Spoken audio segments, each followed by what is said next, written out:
La sélection librairie du mois de septembre. La Passion d'Augustine de Léa Poule aux éditions KMBO est un film sur la passion, la foi, la musique et la modernité. Le film fut couvert de prix du public, notamment au Festival d'Angoulême. Il retrace l'époque de la Grande Noirceur, cette période de l'histoire nationale québécoise où l'Église disciplinait les corps et l'esprit. Simone Beaulieu, devenue mère Augustine, dirige un couvent au Québec. Passionnée, mère Augustine consacre son énergie et son talent de musicienne à ses élèves. L'école est un haut lieu musical qui rafle tous les grands prix de piano de la région. Il y résonne un flot de gammes, d'arpèges, de valses de Chopin. Mais lorsque le gouvernement instaure un système d'éducation publique dans les années 60, l'avenir de mère Augustine et de ses sœurs est menacé. La Passion d'Augustine se compare volontiers à Ida ou Les choristes. Le fils de Joseph d'Eugène Green, édité par Blackout. Après la Sapienza, le fils de Joseph poursuit une méditation sur la paternité, biologique et symbolique. Vincent est un jeune lycéen solitaire qui vit avec Marie, sa mère, infirmière, interprétée par Natacha Régnier.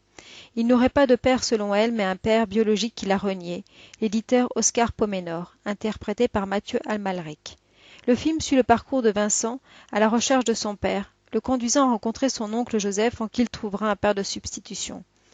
Le film offre 1000 lectures, dont celle du retournement, de la vérité de son contraire, de la paternité et de la filiation. Lorsqu'il écrit un roman ou réalise un film, Eugène Green part constamment d'une idée qu'il développe ensuite mythiquement. Ainsi, pour le fils de Joseph, le metteur en scène s'est basé sur le mythe du sacrifice d'Abraham. L'avenir de Mia Hansen-Løve, édité par Blackout. Plébiscité par Télérama et Ours d'argent à Berlin, ce film nous raconte la tranche de vie d'une professeure de philosophie, interprétée par Isabelle Huppert, qui arrive à un moment charnière de sa vie lorsque son mari la quitte et que sa mère exubérante parte en maison de retraite. Le style Hansen-Løve est peut-être d'essayer de rendre ses lettres de noblesse au cinéma français, tant diabolisé et moqué. L'avenir dégage une énergie solaire et se suit avec intérêt. Par la grâce de petits riens qui font beaucoup, quand on a le désir, on n'a pas besoin de bonheur. Dans ce film, c'est le désir de vivre tout simplement, car l'espoir ouvre le champ des possibilités. Ici, pas de larmes, pas de cris, l'acceptation de son sort et la page qui se tourne. Évolution de Lucile Hadji-Halilovic aux éditions Potemkin, primé au Festival de Gérardmer et de San Sébastien, prix du jury et de la critique. Le film raconte l'histoire de Nicolas, un garçon de 11 ans qui vit seul avec sa mère sur une île uniquement peuplée de femmes et de garçons de son âge. Tous les enfants reçoivent un mystérieux traitement dont Nicolas est le seul à se questionner.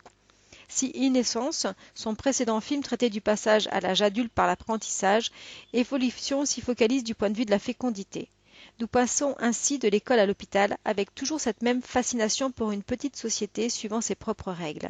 Les mères de substitution, qui semblent plus proches du monde aquatique que du monde terrestre, font ainsi converger l'évolution en 2 points.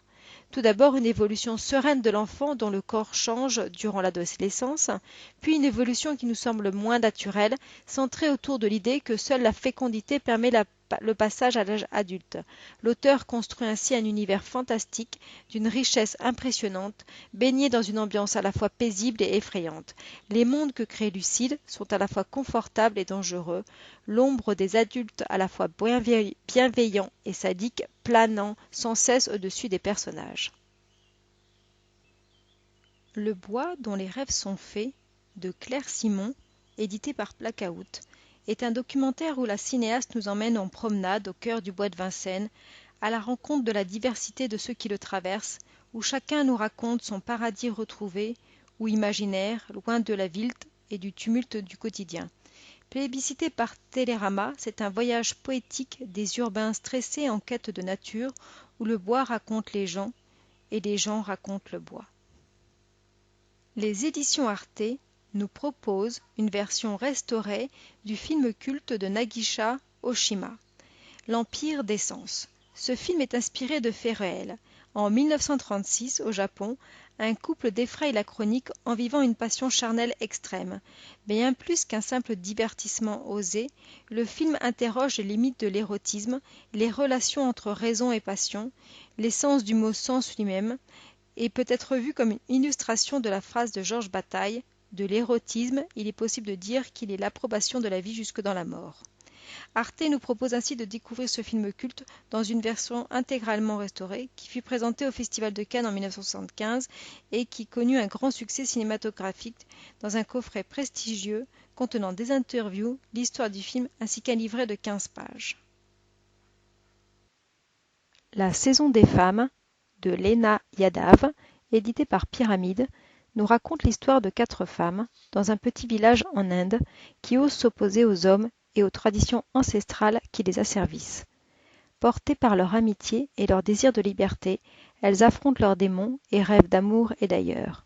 Plébiscité par la critique et par le public, dans la lignée de Mustang en version indienne, ce film est une véritable leçon de courage, à l'image de toutes ces femmes qui se battent à travers le monde pour leur liberté. No Land's Song de Hayat Najafi, édité par Jour de Fête. En Iran, depuis la révolution de 1979, les femmes n'ont plus le droit de chanter en public en tant que solistes. Une jeune compositrice, Sarah Najafi, avec l'aide de 3 artistes venus de France, Élise Caron, Jeanne Chéral et Emmet Matloutli, va braver censure et tabous pour tenter d'organiser un concert de chanteuses solo.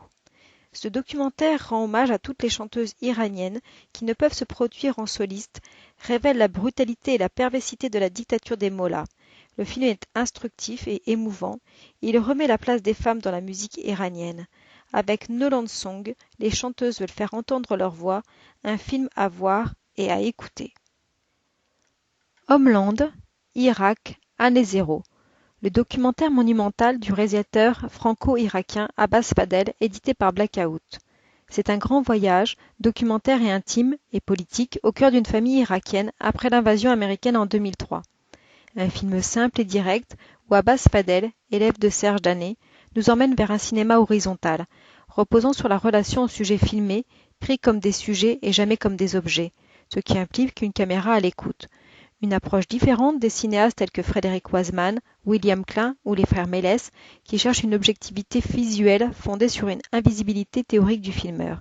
Ici, le filmeur se dévoile, enquête, attend, il est avec, il n'est pas entre. Le documentaire a été primé dans de nombreux festivals, plébiscité par la presse mais aussi par le public. Un roman collectif avec le souffle d'une saga qui expose la tragédie et la dignité du peuple irakien dans des moments d'une grande intensité. Une anthologie du cinéma d'animation en France, des années 40 à nos jours, en double DVD, édité par Chalet Pointu. Ce double DVD regroupe les plus belles pépites et les plus grands succès du cinéma d'animation. Tous les films présentés ont été salués en leur temps par une distinction décernée, soit par la profession, soit par la critique, soit par le public. Certaines de ces œuvres n'ont jamais été encore éditées. Que vous soyez un public averti ou un grand public, tous partageront le plaisir de la découverte ou la redécouverte. 4h30 de chefs-d'œuvre d'animation avec en bonus un livret de 24 pages. Les fables de Monsieur Renard dans la collection Cinéma Jeunesse de My Little KMBO, une collection dédiée à l'éveil des tout-petits au cinéma, à l'art et à la création. Un programme de 6 courts-métrages d'animation explorant les bois ou la ville. 6 renards partent en quête de nourriture, d'amis et d'aventures. En bonus, un livret pédagogique de 20 pages, une collection accessible à partir de 2 ans.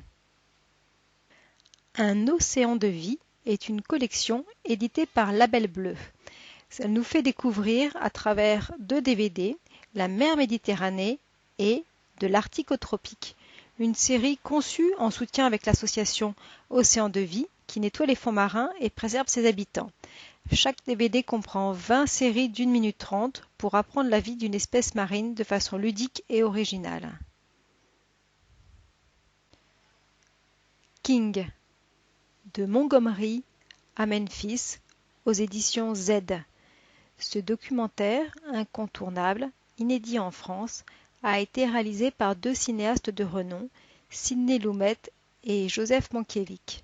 C'est un documentaire de référence à base d'images d'actualité et d'archives, retraçant la vie et le combat pour la justice sociale de Martin Luther King, du début du mouvement des droits civiques à Montgomery, Alabama, jusqu'à son assassinat à Memphis en 1968. Le documentaire fut nommé aux Oscars de 1970 dans la catégorie Meilleur film documentaire. Un plan média-presse spécialisé sera mis en place pour la sortie. This Changed Everything de Avi Lewis, adapté du livre de Naomi Klein. Ce documentaire nous fera rencontrer des personnes directement impactées par le changement climatique. Nous irons à travers le monde, comme au Canada, au Montana, en Grèce ou en Inde, à la rencontre de ces militants écologiques. Le documentaire nous propose de saisir la crise du changement climatique pour transformer notre système économique, qui est en guerre avec la vie sur Terre, dans quelque chose de radicalement mieux. En tout cas, plus juste et plus équitable. Ce film est un message d'espoir. Pour accompagner cette sortie, nous proposons pour ceux qui le souhaitent de compléter par une sélection de films de notre catalogue sur la thématique des films engagés, de société et sur l'écologie. La porte d'Anna, une enfance différente, édité par Maybe Movie, nous immerge dans la vie d'un hôpital de pédopsychiatrie au sein d'un groupe d'enfants présentant des troubles mentaux divers.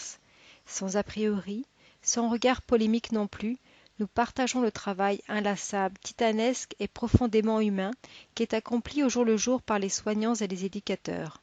Le documentaire témoigne des joies et des douleurs de ces adolescents malades. Prenons le temps d'entrouvrir la porte d'Anna, de partir à la rencontre de ces jeunes au destin hors du commun, de partager leur regard sur le monde, l'autisme à plusieurs degrés, plusieurs visages. Pour mieux appréhender le handicap, quel qu'il soit, retrouvez notre sélection de films et de reportages porteurs d'espoir, d'histoires vécues ou de regards différents. À l'occasion du 30e anniversaire de sa mort, retrouvez le cinéma de Mario Ruspoli dans la collection Gestes cinématographiques édité par Montparnasse.